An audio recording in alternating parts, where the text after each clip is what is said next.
We are live. Welcome to a special edition post-game show number 1 of this year's new 2020-2021 NBA season. Yes, the Kings pulled off a phenomenal game winner by Kyle Guy, who by Mark Jones is hotter than fish grease. What a great call. I didn't listen to it live because I was watching the TNT telecast, but oh my gosh, that is a great line. I'm excited, I'm pumped, I'm hyped. And I have my brother Ty to break down tonight's game. How you doing, bro? I'm doing well, man. Super excited to see the Kings win. Kyle Guy might be everything we expected Jimmer Freda to be, so we'll see about that. Super excited to talk about this game, and yeah, go Kings, baby. Kyle Guy, my goodness, has that man put the work in to be in this position? They gave him the opportunity. He worked very hard all of last year in Stockton, California. He put up about 21 points a game. He was flat out balling. And guess what? This time he was ready to rock and roll. They said Corey Joseph is not playing. He said, okay, I'm going to take advantage and I'm going to shoot lights out. And I was tweeting this out from the Cowbell Kingdom account today. Kyle Guy and Buddy Hields in that second unit is a great tandem offensively. Now, defensively, they'll have their issues because both guys are not very good defenders. But offensively, both guys can shoot lights out. They can both play make to some extent. I love the potential of this type of tandem. But what does it mean for a guy like Corey Joseph, who Luke Walton loves? I know I don't want to overreact. It's one game. But my gosh, in this one game, Kyle Guy showed everything we wished for last year from Corey Joseph, right?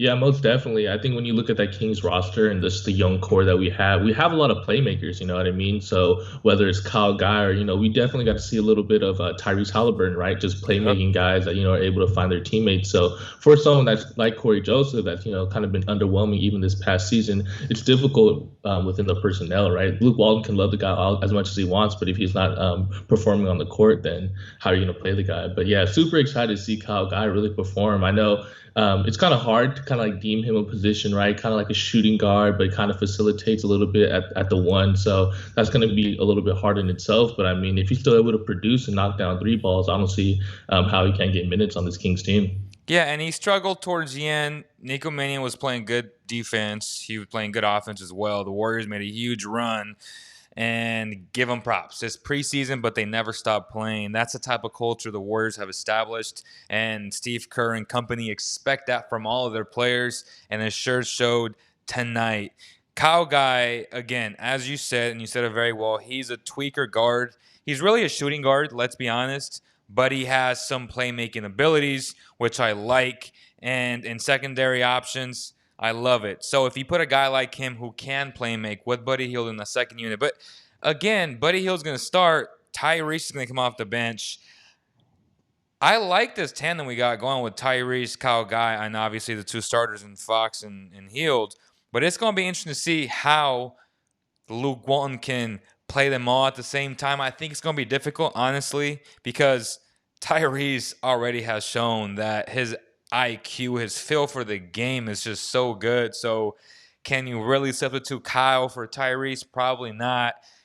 Again, it's going to be tough, but in certain matchups, certain situations, if you need firepower, instant firepower, Kyle Guy is that guy. No pun intended.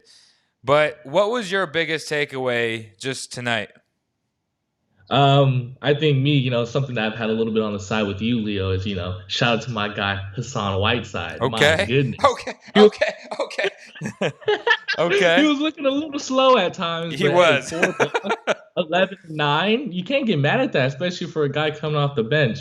But I think ultimately my biggest takeaway was I loved seeing Buddy Hield. It looked like he was really comfortable in the position that he was put in, right? I know he obviously had his struggles last season, but seeing him come off these screens and seeing whoever was guarding him have to really defend up, I think it really opened up the offense for the rest of the Kings. I think you were the one who mentioned it earlier, something that we're kind of concerned about is De'Aaron Fox settling for a lot of 3-pointers. You know what I mean? And so obviously when he gets to the lane, I feel like he can compete with the best of them. But when he's sitting there just kind of like launching threes, it's kind of difficult, especially just missing shots, these long rebounds, and it opens up fast breaks for the other team. But ultimately, yeah, I'm super excited to see what the Kings brought to the table. We've been talking about it already, right? A lot of a good, gist of positivity from Kyle Guy. Tyrese Halliburton, definitely a big playmaker. I know a lot of people are saying that, he's going to be everything everyone expected Lonzo Ball to be. So that's really exciting in itself. And so I think for anyone that wasn't, I guess, impressed with Rashawn Holmes' performance tonight, I thought he was pretty solid. We're asking a lot of the guy, you know what I mean? Especially moving up and down the floor, being able to defend, help, switch, all that. So he's not going to be available in all positions, but mostly, for what he's been able to do, I think he's performing just fine. And I think just to top things off, hey, Hassan Whiteside, baby, he might be the next double-double king for the Sacramento Kings. So, I mean, as long as he's able to uplift the locker room and, he doesn't have any off-the-court problems, I don't see the problem with him getting more minutes. I think the only thing that I saw, I guess, something like bad in a sense was, I don't know, man. I think we've definitely seen it in the past few seasons, right? Bielisa kind of being a defensive liability. Like, obviously, when he's shooting threes, knocking it down, he's lights out. But at the same time, especially when teams go small, right? And then he's guarding, a 3 or someone like a Wanamaker, or he gets switched onto an Uber or Wiggins. It's kind of tough because I saw him. I think he had a good stretch. I think it was in the second or third quarter where he's just like fouling guys. They're just blowing by him. And it's just really difficult because then it almost looks bad on Rashawn Holmes, right? Because he's not rotating in transition. So I think that's the only thing I'm worried about.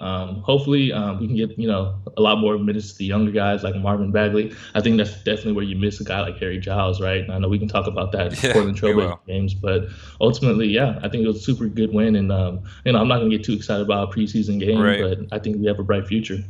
So you touched on a lot of things. Hassan Whiteside, we'll get into that. Marvin Bagley, Rashawn Holmes, we'll get into that. But before we do, I want to tell the fans real quick not to call in yet. I know people are calling in right now, and I'm rejecting the call. We kind of want to touch on all the topics first, give you our opinions, break things down, and then you guys can call in. We'll let you guys know when you can call in. Also, a huge shout out to Valley Tire Center for being today's sponsor. Always taking care of us. They have been for so many years already. Make sure you guys support your local businesses. Please, it's a must. This economy needs people to support them right now, especially with all the lockdowns, man. So, again, if you guys can support it, if you need an oil change, don't go to the big corporates. Support your local shops. Pay a little bit more, but it helps out so many families to put food on their tables. Again, thank you guys so much. And a huge shout out to Valley Tire Center. Now let's move on to Hassan Whiteside. And I want to say this. Yes, I've been very critical of the man, but if he can play that Dwight Howard, JaVale McGee type role, not a role where Kings fans only see a double-double, they'll be the first to point that out. And a lot of fans just see box score numbers, and that's what he is. He puts up box score numbers. But if you talk to a lot of coaches, he has a lot of mental lapses throughout a game, throughout a season. I'll be the first to admit he will have 2 games with at least 20 points and 20 rebounds this year. And when that happens, I guarantee you Kings fans are going to go wild and say, let's pay this man $100 million. Because that's what Kings fans do, right? With so much losing the past 14 years, they want to hold on to any type of positive. And I understand that, and I'm okay with that. But the last thing the Kings will want to do is to give him a long-term deal. If he agrees to these 1-year deals, I'm all for it. He's a hell of a talent. No question about it. He could be one of the best bigs in the NBA if he really wanted to. But the thing is, it's not up here yet, and it's not a bad thing.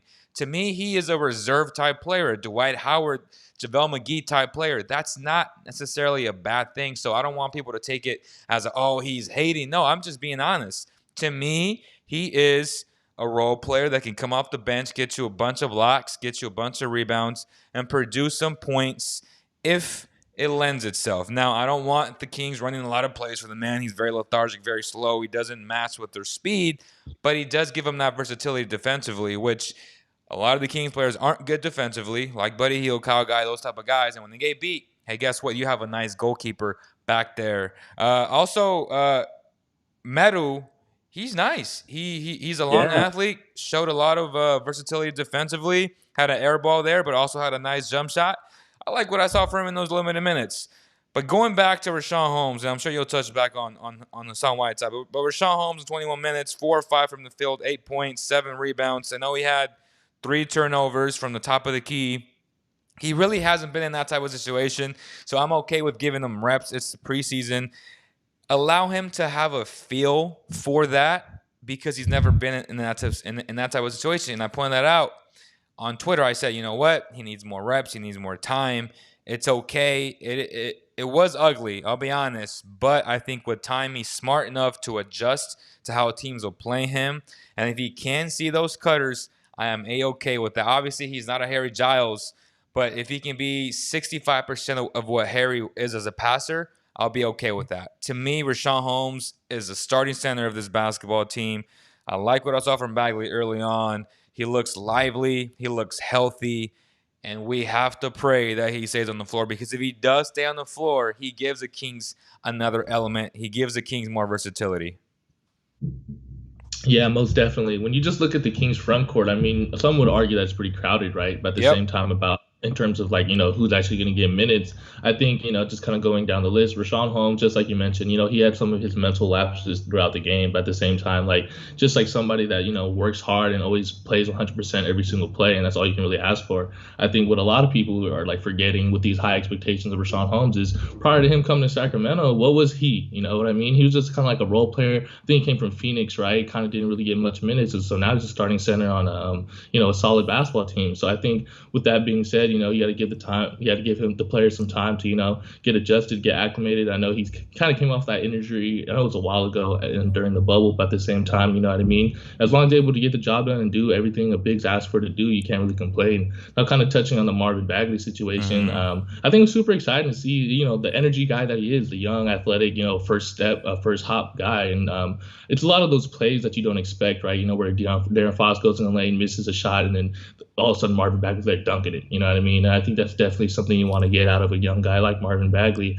I think, sometimes he was kind of caught on the outside. He seemed kind of uncomfortable. I know he's like backing guys in from almost like right at the 3-point line, right? So yeah, if he's able to get into the paint more and, really not really get in the way. I know there's a couple of sequences where he was kind of just like messing up the spacing. But other than that, I mean, if he's able to be an athletic guy, I know he has a good touch around the rim, right? So as long as he's able to knock down some turnarounds. He needs to catch the ball a lot closer to the rim, as you're pointing out.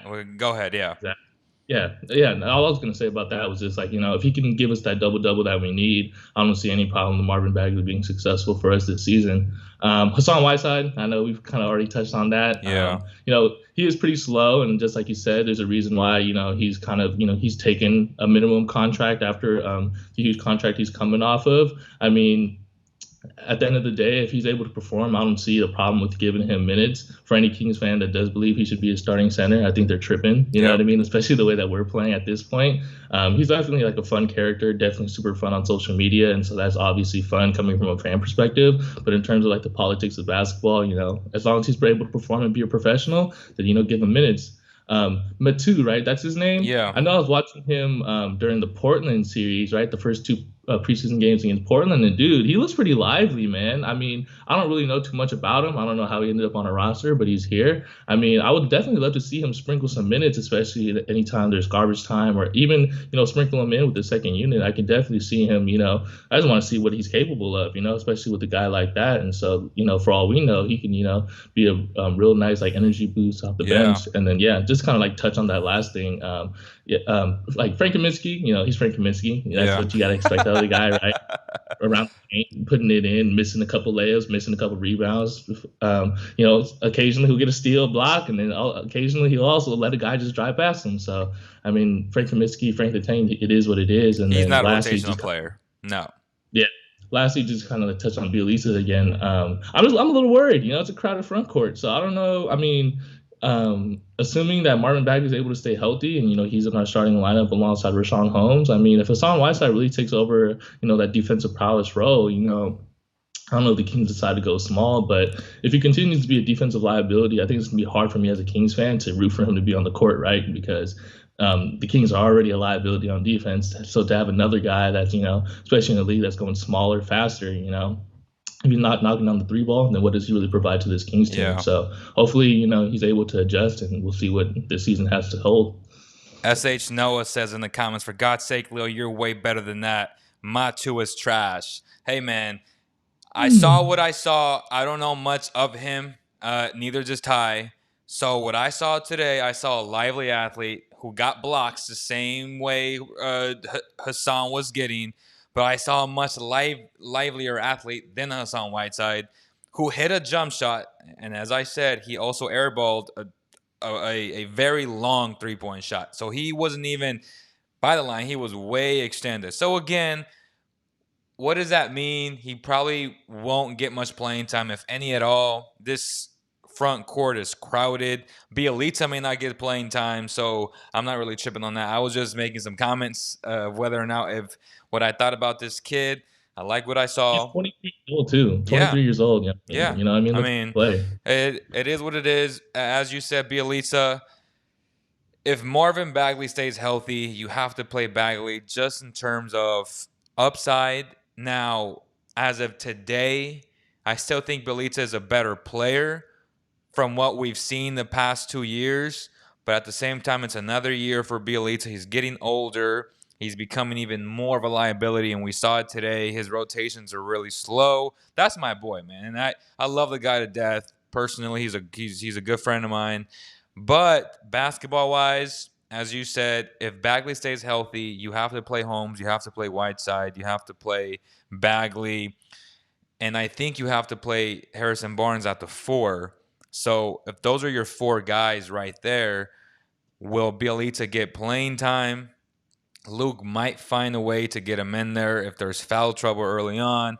But for the most part, those are the 4 guys as of today, right? Harrison Barnes needs to play the 4. I think he's a little bit too slow now to play the 3. He's strong enough to play the 4. He's quicker than most 4s, right? And it makes sense to go small ball, especially if you play Rashawn or Bagley or even Hassan at the 5.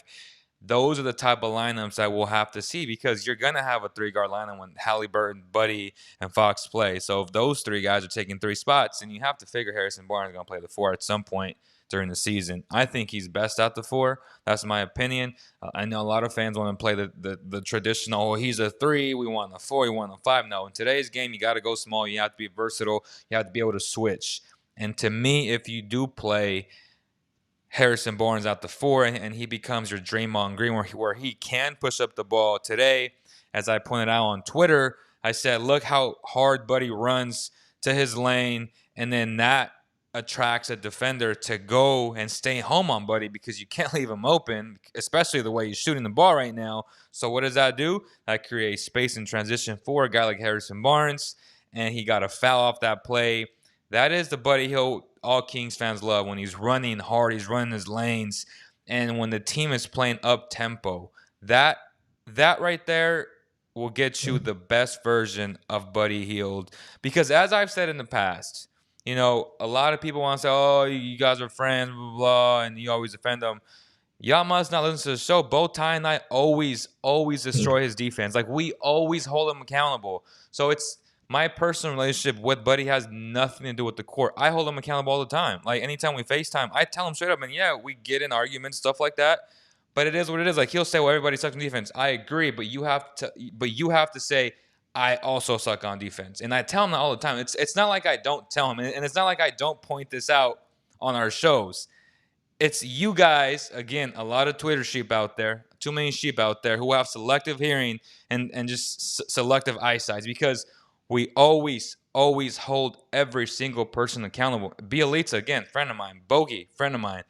Always held them accountable. Makes no difference to me. It's my job. It's Ty's job to always hold these guys accountable, no matter what your relationship is outside of the basketball court. So with that said, I love what I'm seeing from Buddy Hield. He's being the professional. He was the first one to storm the court when Kyle Guy hit that shot. I hope you're okay. He kind of slipped there, but again, he's being a good teammate. He's being a constant professional. And if they do end up trading him, hey, he's doing his part, which is what? Scoring the basketball. Buddy buckets, gets buckets, and he showed it today again. He was on fire, man. And his jumper is just so smooth and so quick. Everybody on TNT was pointing that out. I mean, it's nothing new to us. We've been seeing it for a long time now. He's so consistent with that jump shot. I love what I saw from him, man.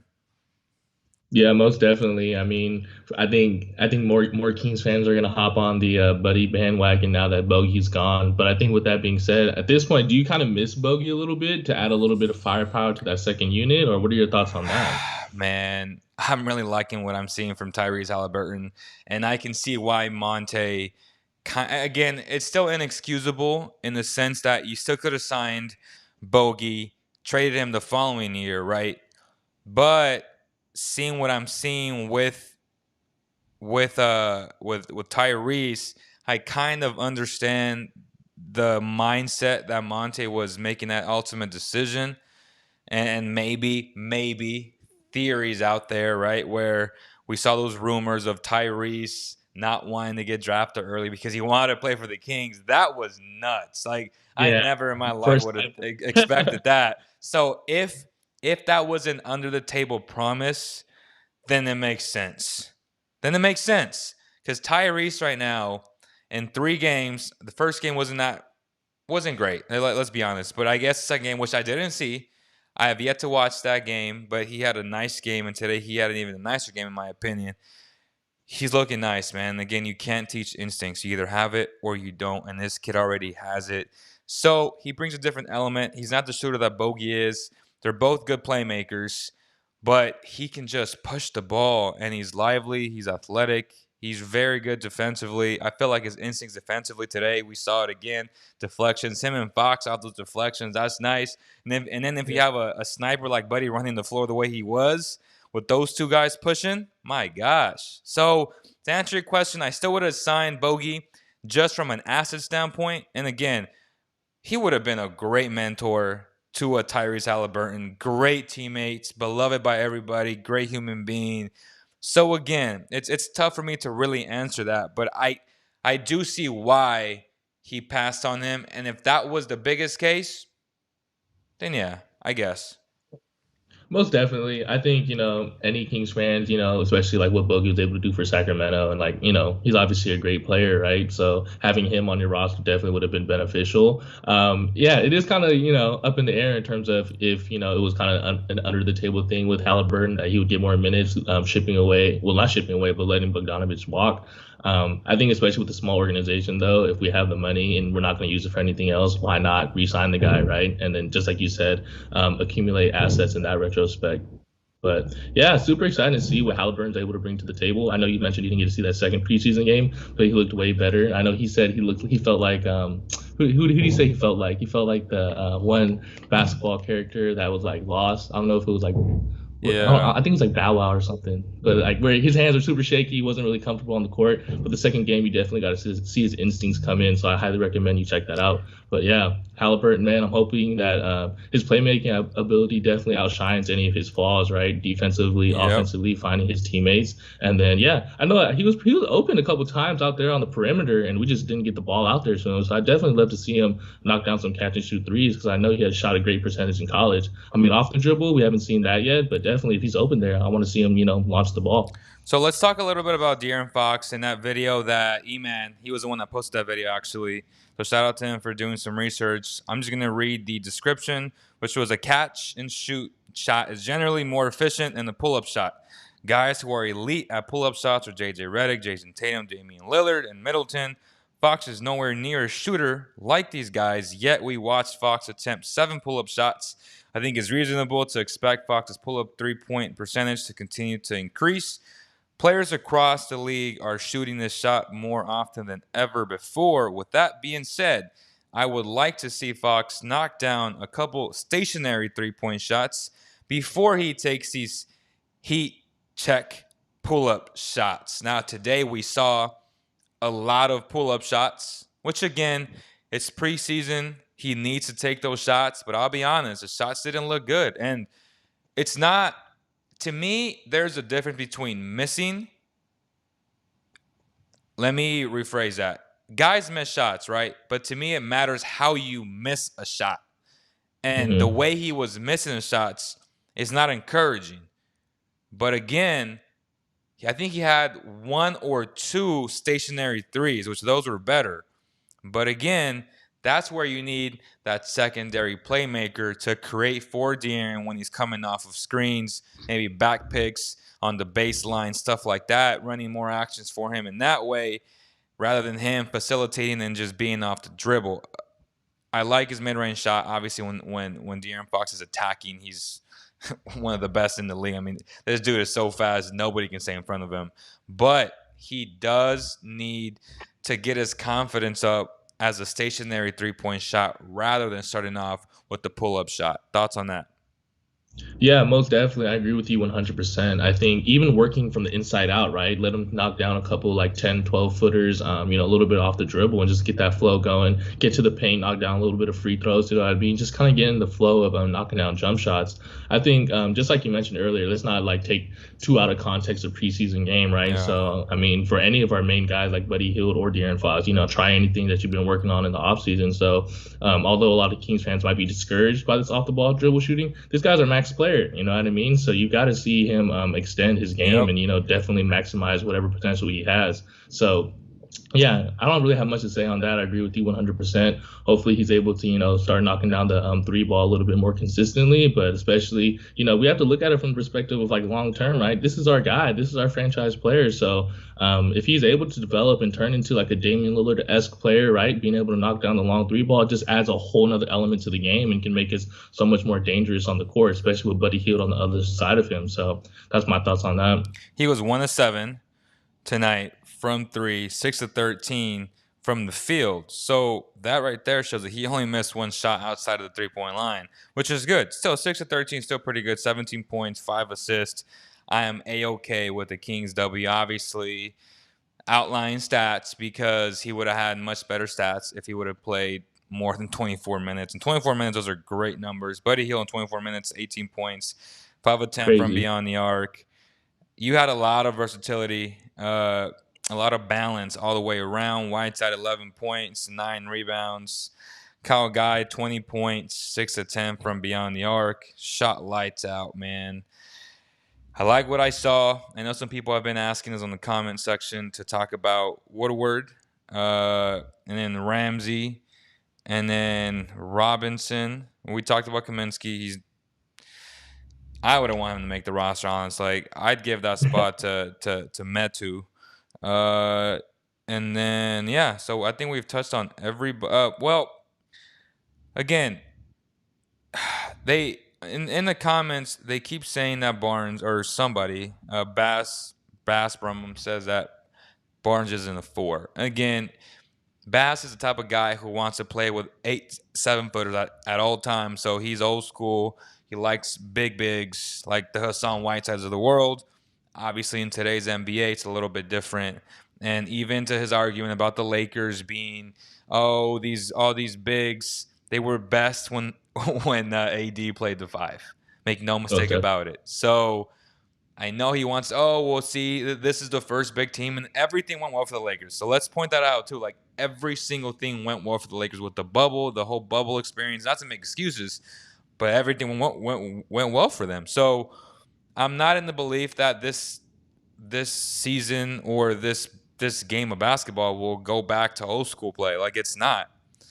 Lively athletes playing the 4, playing the 3, just being versatile is the new NBA, man. You have to accept it. If you don't, you will die. That's just the way it is. Bass says he wants to call in. So give us about 5 more minutes. But quick thoughts on Woodard. Woodard was pretty solid. I know. I mean, both him and Ramsey kind of are second-round picks. So I mean, it's kind of up in the air and things like that. I definitely would have loved to see them get more minutes in preseason. Just to kind of showcase what they have available. I know we've seen a lot of guys across the NBA. Late first-round picks definitely get to showcase what they have. But ultimately, I mean, for me, it's hard when I don't have much to work with, right? So seeing them on the floor for a limited amount of minutes, I mean, they're both wings, I want to say, 2s, 3s. Both of them kind of play a similar position, right? Yeah. Yeah. So with that being said, I mean, hopefully we're able to see them get a little bit more minutes. But I think what's kind of unfortunate for the Kings is we tend to compile all these second round picks that ultimately don't end up turning into anything, right? I mean, on the bright side, we got to see Kyle Guy tonight, right? But aside from tonight, I mean, what was he able to really accomplish last season? Kind of guys like Frank Mason, right? A solid player, but not really, anything that comes out of anything. So hopefully both of these Ramsey and Woodward can definitely perform in I think we have a G League this season, right? I know it's going to be in a bubble style form, so I know what didn't Kyle. I think I heard the announcer say was Kyle Guy averaging like 21 points Yeah, he in G was. League. Yeah, so I He was mean, averaging if they're 21 able to points. perform like that, He, especially with just such a young roster, I mean, if they're able to get minutes at this point, right? Glenn Robinson is our backup three, yep, right? And so I mean, if one of these guys are able to take his spot, obviously I love Glenn Robinson's athleticism, what he's able to bring to the court. But at the right. same time, man, if one of these young guys can take a position, I think Sacramento is a perfect place to, Yeah, use the I potential. think Glenn Robinson is going to take those minutes, and I think Ramsey, Woodward, they'll be in the G League. If they can take that approach that Kyle Guy took, which is develop your game, don't pout, be a professional, be a good teammate, you will get your opportunity. Trust me, injuries happen all year long, especially this year with all the COVID restrictions and stuff. There's going to be nights where they're going to bring you up and they're going to call your number, and you better be ready. So those guys, and again, quick side note, Woodward to me, as Noah said, he's very strong, but his first step on defense is insanely slow. I agree with that. That's what I noticed as well. So to me, he's a 4. He's an undersized 4 in the new NBA. Now, if he can get a little bit quicker, the thing is, the only way you can get a little bit quicker is if you lose some weight. So he's so strong that I don't see that happening right now. His body is well developed. He'll give you strong minutes if you give him a shot. I have no doubts. But I just feel like the Kings, obviously this is just a theory, but they probably made a promise to Glenn Robinson to give him minutes. That way he showcases his skill set this year. It's a 1-year deal. And I think that was the agreement, right? Hint, hint. So I think he'll take those minutes, at least for the first half of the year. A lot like Ariza took him last year, where you give him a contract, you're forced to play a guy. I'm still in the belief that if someone beats you, he beats you. I don't care what type of contract you get. So that's that. The lines are open. The number is in the description box. You guys can call in. I know a lot of you guys were trying to call in earlier. Someone said, I I know they're talking smack about Fox. Again, it's preseason. I wouldn't look too much into it. The only thing that's missing, honestly, is a jump shot. Other than that, he's running the team well. He's playing good defense. He's being the leader that you want him to be, man. So Exactly. just don't oversee all this. Don't take it to heart, right? It's preseason. I think he's going to make a lot of strides. He's probably going to average 22, 23 this year. How many points do you think he'll average this year? I mean, if I thinking optimistically from a Kings fan, I love to see 25 out of Fox, but I think realistically, probably like 22, 23. Hello, welcome to the show. Hello. Hello, how you guys doing today? What's up, brother? How you doing, bro? Good. This is Javier from Vacaville. Yes, right. Javier, welcome to the show, bro. How are you? Yeah, it's a bittersweet, feeling because this is my only thing that I've really taken from, August on, from the transaction they made in free agency. It looks good. I mean, granted, preseason, after the teams go, undefeated preseason, it's like maybe 10 years back. I mean, that's a long time ago. But my point I'm trying to make is that the Bogdanovich walk that they let occur, granted the transaction with Milwaukee go through, that was more or less out of their control. But this is my point is that Sacramento's just not at the threshold of letting talent walk out the door, and they look good. But I'm saying out of their shooters, which is Buddy Hield, and that's all I really can see at this point, that's the thing that's really going to lack. And I remember I sent you a message on Instagram that I mentioned this to Mr. Christie, is that that they don't have the firepower to compete when it comes to perimeter shooting outside of Buddy Hield, and it's a losing mentality to say, well, they just couldn't match that because of the salary, and it doesn't matter because it's an asset that you let walk. Agreed. And they look good, but they swapped out Bogdanovich for Glenn Robinson. That's what I feel like. They're two different players. I'm saying they essentially are going to play those minutes because that's where Bogdanovich will play. He will play that backup 2-3, that combo position. But why? It's frustrating because Glenn Robinson's value would be nowhere near what they could have got for Bogdanovich at the deadline. And granted, they signed him.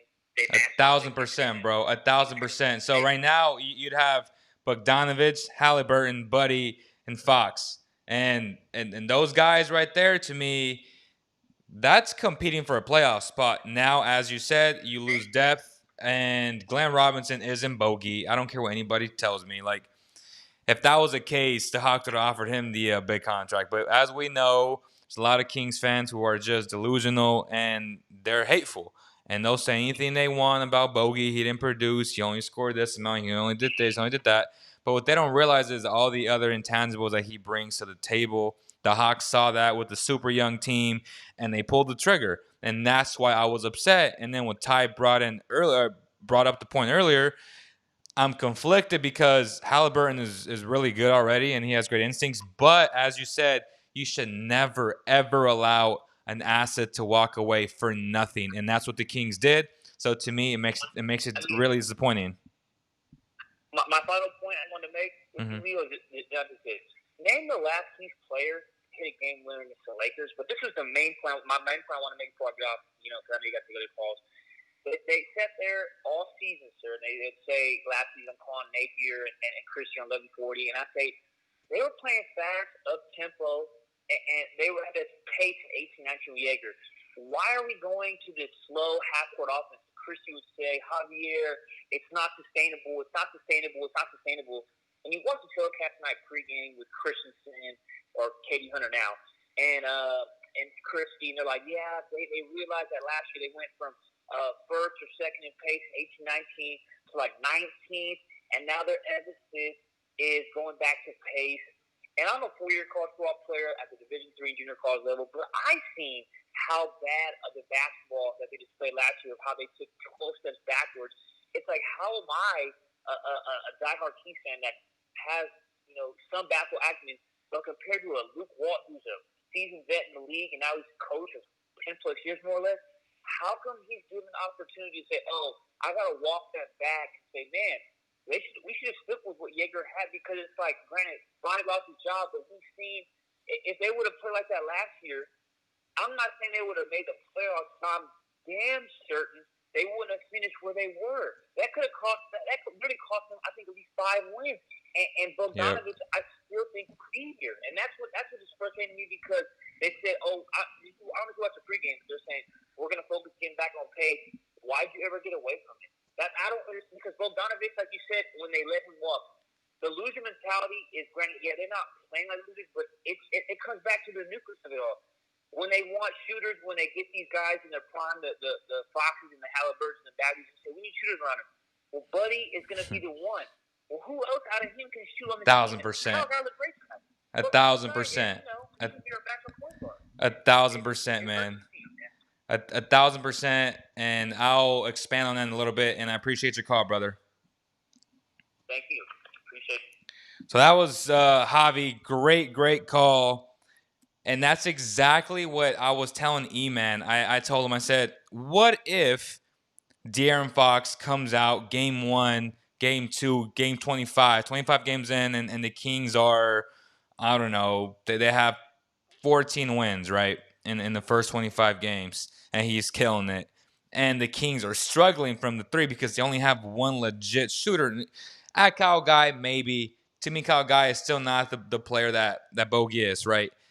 Then you're going to say, hey, I wish we had a guy like Bogey, right? Yeah. And hypothetically speaking, say they fall short of the playoffs, and next year they have all this type of money. Hey, guess what? What type of player will they want to go after next year that's going to be worth 15 to 19 million? A guy like Bogdanovich, great teammate, great shooter, great secondary playmaker. So that's why I was so frustrated. I was like, you already have a guy who can complement Fox and Buddy, but you let him walk. At the end of the day, You always want to surround the Russell Westbrook, De'Aaron Fox, Giannis with what? With shooting, right?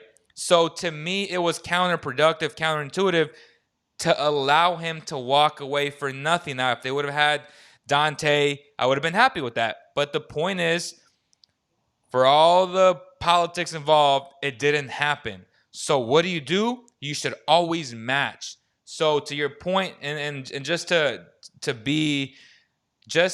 tell the world how I really feel, yes, the Kings should have still matched regardless of what you have in Tyrese. Again, it could have even been better for Tyrese if Bogey would have stayed.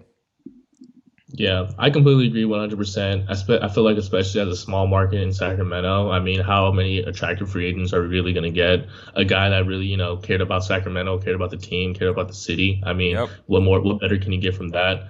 At the end of the day, I know a lot of people were saying Bogdanovic is probably not that piece that gets us over, but at least he's an asset, right? So just like you mentioned, even if we don't keep him, we can always trade him. For example, let's say if we're able to work through that DiVincenzo trade, at least we get something, you know what I mean? I think, especially with the Kings, I wouldn't say we're exactly like it, but kind of like the Nuggets a few years ago, right? Having this surplus of solid good players, whether it's Gary Harris, Monty Morris, Malik Beasley, right? So if we were able to accumulate that in Sacramento, kind of with the Halliburton, Bogdanovic, you know what I mean, and you can just accumulate more guys, whether it's like late first round picks or these nice offseason signings. But ultimately, yeah, I think regardless of what Kings fans thought of Bogdanovic, like don't let the guy walk for free. I mean, we didn't. It'd be different. We used that money and we were able to reel someone else in. You know what I mean? But we weren't, and like we're Sacramento and we're not going to, right? And so just like you mentioned, I mean, in the future, trying to find a guy between that $15-19 million range.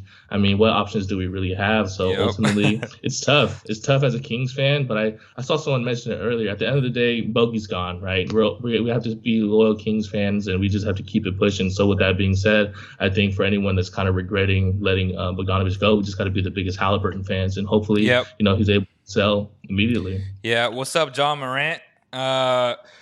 Look, another point that Javi brought up, which is a great point, which is why would Luke Walton slow down the pace in his first year after the Kings were top 5 in pace and they played fast and everybody complimented them and they were like the darlings of the league. Man, they're so fast. They're so fun to watch. And then you do the complete opposite. This is my theory, and I've said this twice on social media. Luke Walton was under the impression, as we all did, but not me, because literally as soon as Dave got fired, and then he got hired, I said, and then Vlade got his extension, I said, I don't care. During that press conference, Vlade Divac said, we need a guy that can take this team to the next level. Okay, that's fine. You got the big contract, Vlade. It's your decision. I respect it. At least they allowed Vlade to make the decisions and to fail. And that's super important, to allow a guy to fail or succeed. He said, you know what? I don't think Dave's a guy. I'm going to plug in Luke. The problem was that you won 39 games. So if you took a step backwards, which they did, then he was going to be on the hot seat. So with that said, and I just feel like Luke was under the impression that I have time. I just signed a 4-year deal. I'm going to teach these guys how to play in the half-court set. But the problem is, in today's NBA, I don't care who you are, what fan base it is, you do not have time. Why? Because patience is not a thing with Kings fans or with any type of fan, especially for Kings fans who've suffered so long from a playoff berth. So he was under this impression, and it didn't happen. So now, what did I say? I said he's going to be under a lot of pressure because this could be his final head coaching job in a long time if he doesn't win games. And the only way this team can win games is if they pick up the pace again. And I use this analogy. The first year with Dave Yeager was the second year. When it was De'Aaron's first year, Zebo was a leading scorer at 14 points. They were playing super slow. Super slow. It was disgusting to watch them play. Guess what? The following year, he let them loose. Why? Because he was under pressure. He was on the hot seat. He had to find a way to put his team in the best situations to win games. That's coaching in a nutshell. This year, Luke Walton feels the pressure because he knows he's not Monte's guy. As Dave Yeager knew, he wasn't Vlade's guy. So guess what? I told you guys this would happen, that the Kings were going to play well and that Luke was going to coach his heart out, that Luke was going to just play to the strengths of his team. So to answer your question, Javier, and to everybody else, the reason why I believe he didn't play the way he's going to play this year is because he thought he had time. That was a mistake number one. You never assume you have time, especially in Kingsland. Yeah, I agree 100%. I think, obviously Luke Walton coming in, a lot of Kings fans had their reservations, right? And so it's just kind of hard because you looked at what he was doing in Los Angeles and they kind of had a similar thing going on. I know LeBron was there, but, Lonzo, BI, Josh Hart, Kuzma, right? And so to see a guy not succeed with a similar young team and then, kind of hire him in Sacramento and hope that he's able to be our savior, I think that's kind of, counterintuitive. But I think at the end of the day, I mean, optimistically, I hope it ends up the way that you mentioned, right, Leo? Where we're like, he's on the hot seat and we're able to play fast again. But ultimately, we'll see. I hope that, Monty McNair, we give him the full decision-making process and whatever he deems fit, we just got to roll with. Yeah, I know the 443 number just called in. I had to decline it because I was trying to make my final point. But go ahead and call back in if you want. Yeah. The phone lines are open, guys. I know a lot of fans. Sailing Y said, F you. I don't know if he's saying it to me, if he's saying it to somebody else. Welcome to the show, man. If you guys can, please hit that like button or dislike button. Doesn't matter. It helps us out either way. There's 110 people, so we should have 110 likes or dislikes. So yeah, leave some comments, man. We'll go through those. All right. Here he is. Welcome to the show, 443. Yo, hit that thumbs up for my boys. Yes, sir. What's up with y'all, man? How y'all doing, man? I'm good, brother. How are you? I'm doing fine, man. I'm doing great, actually, now. My boy Kyle Guy came through and saved the day. And I've been asking for Kyle Guy to play since last year. Everybody was questioning his defense and stuff like that. I'm like, man, when he was at Virginia, that's what they was. They was a defensive team. So, like, I would love to see him get the opportunity. Are you in Virginia now? Say that again? Are you in Virginia now? Oh, no. I stay in Maryland. Okay. Yeah, but as far as lineups, I'm thinking that we should go with Fox, Buddy, Barnes, Marv, and Holmes to start it off. Okay. And then on the bench, go with Tyrese. You can go with Giles. Then you can go with Robertson. And then that's when it started to get dicey because, Bellisa, I think we should build Bellisa's trade value up as much as possible and then, just trade him at the deadline because he don't really fit, our timeline or whatever. And when he's not hitting his three, he's really not useful, to be honest. I be hating on him out there because it's like if that three not falling, it's over.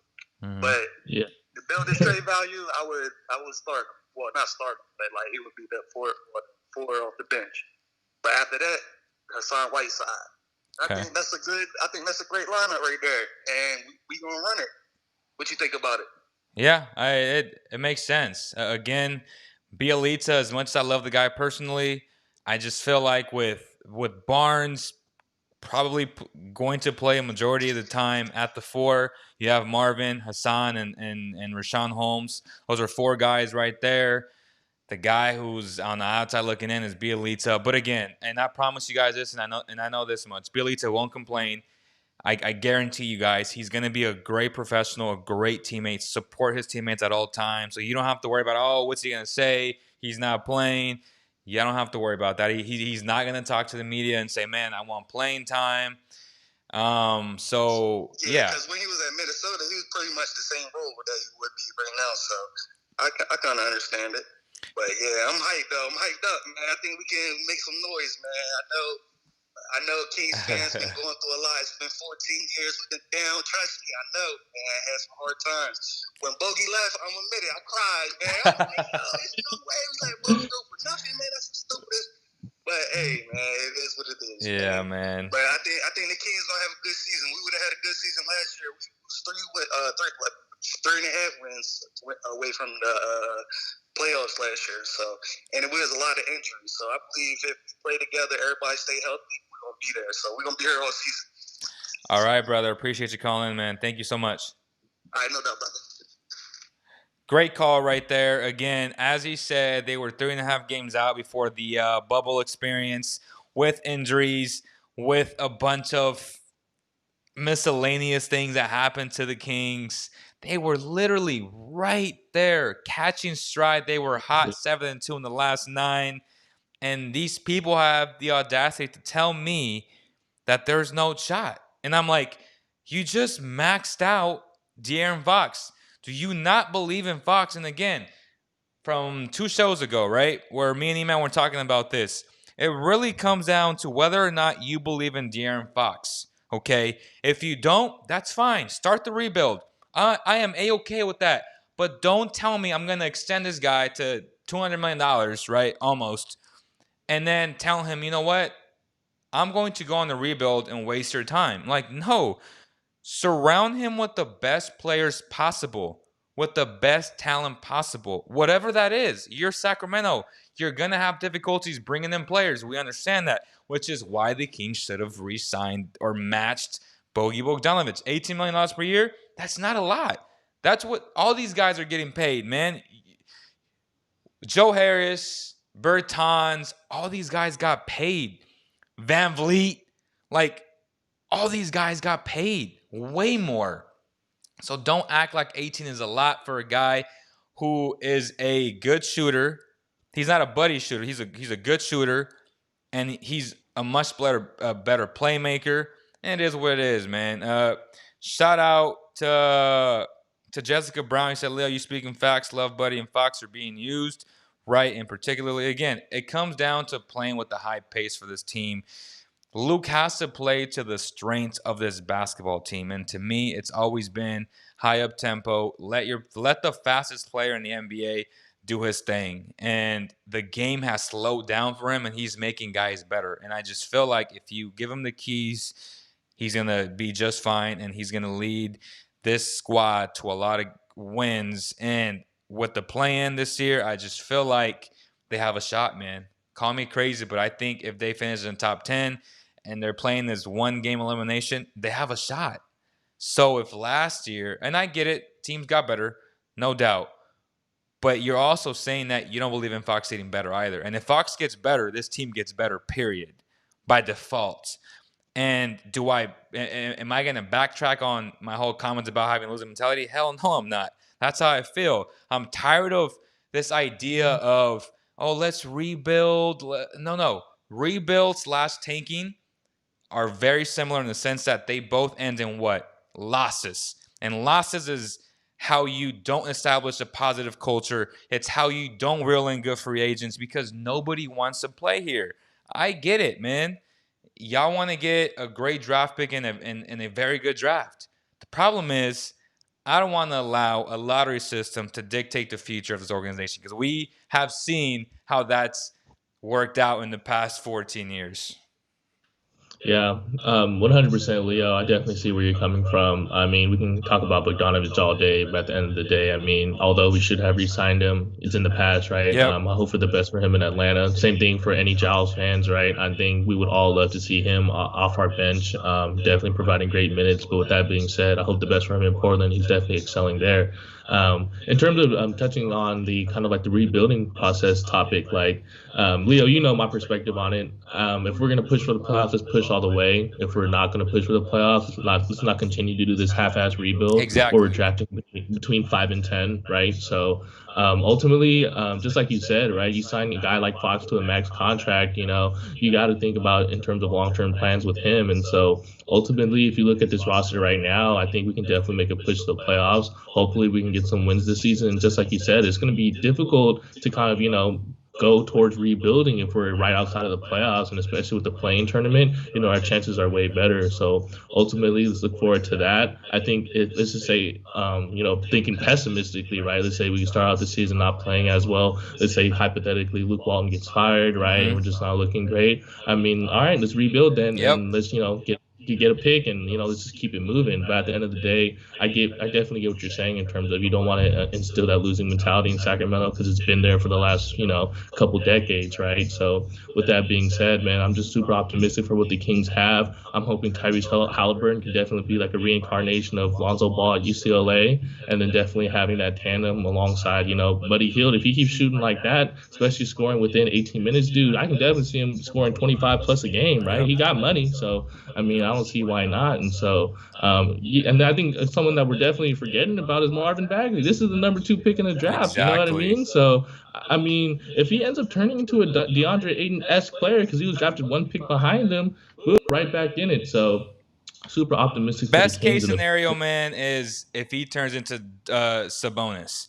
I know a lot of yeah. people are like, oh, I'm like, dude, Sabonis is a beast. Dude, If Sabonis is raw. yeah, Yeah. like if he's Sabonis and he's giving you 15, 16 points, 13 rebounds, that's winning. That's winning basketball. I don't need him to be Luka Doncic and play under his shadow. It is what it is. That is what happened. They passed on Luka. Biggest mistake in franchise history. You have to live with those consequences, and you just have to hope for the best. And you have to just look at Bagley for what he is. Great athlete, great rebounder, has a lot of upside on the defensive end. If he can watch more film and his instincts get better, there's a lot to like with Marvin Bagley. His problem is just staying on the floor. It's not a lack of talent. Like, he's really good, actually. And if he can stay healthy and if he can provide these type of numbers for the Kings and just run the lane, be lively, get shot blocks, they're in a very good place with Marvin Bagley. And I just hope that he does that here and not get traded and then do it somewhere else, man. That'd be the biggest thing. And to John's point, yes, Wiseman and Green didn't play today. I understand that. Again, I know you're high on the Warriors, Ty. Do you still like them without Clay? Actually, after seeing them today and just seeing them play through Steph, I think I'm gonna retract my statement from earlier because Okay. obviously I was considering that Klay Thompson would be playing, but Yep. Andrew Wiggins did not look great in my opinion thus far. Kelly Oubre's looked way better than Andrew Wiggins, and that's just my opinion. Call it what it is, No, but I he's don't been know, better. man. Yeah, definitely.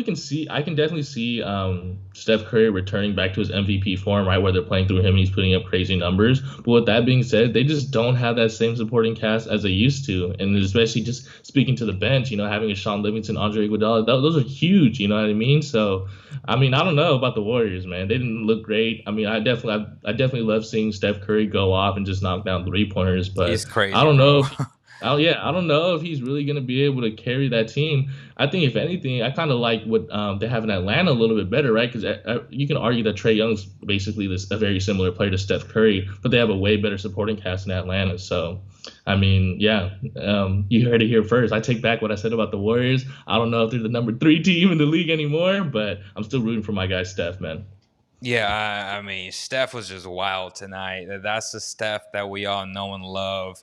Out here with the cornrows. I mean, this dude looks like a killer. He looks like a man now. He got the beard. He got the high fade with the cornrows. I think my hair is almost long enough. I'm going Yeah. cornrows, bro.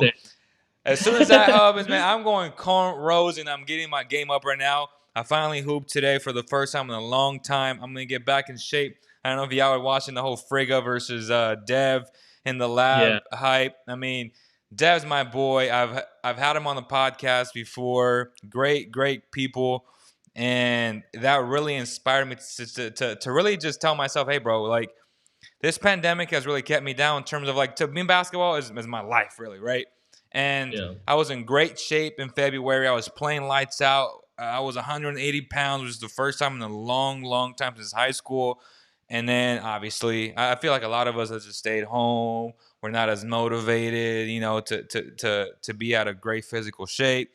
But man, like, that entire hype and lead up to that really inspired me to say, you know what, I have to stop making excuses, find a way. And I get it, it's hard to find a gym in today's political climate with, all these COVID restrictions, but we have to find a way, because I know a lot of parks also, they actually took my parks away, right? But I found a spot, and I feel like I'm going to get back in shape, man, start shooting lights out again, and get Ty out here to play some basketball with us too, man, Good. because there's still a lot of people that was hitting me up on Instagram saying, hey, man, I'm ready to get back in shape too and just play basketball. Because, again, ball's life, man. And that's going to do it, y'all. Thank you guys so much. 138 people watching this right now, 29 likes, 1 dislike. Hit the like or dislike. It doesn't matter, man. We appreciate every single one of you guys. Thank you guys so much. And on behalf of the entire CK team, See ya on the next one.